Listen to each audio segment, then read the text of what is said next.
Hello mga kapisngot. Kinati na naman ang mga paa ng dalawang to at isinama ako sa Ayala Bermosa. Date daw ulit sila at ako, syempre, dakilang chaperon. Baka kasi mag-holding hand sila eh. Di ako papayag. Medyo makulimlim nga nung dumating kami dito at eto na nga, kainan na. Umorder si Papa ng chicken wings o ayan o. Ang sarap niyan. Siyempre, hanggang tingin lang ako. May wings, pasta, nachos, at cheesecake.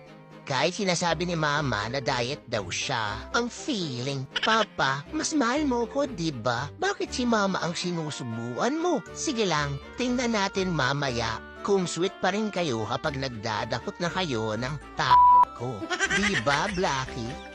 Uy, grabe ka naman, may kumakain.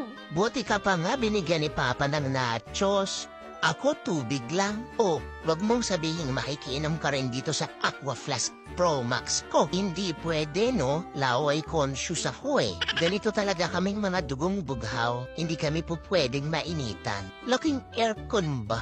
Sana all.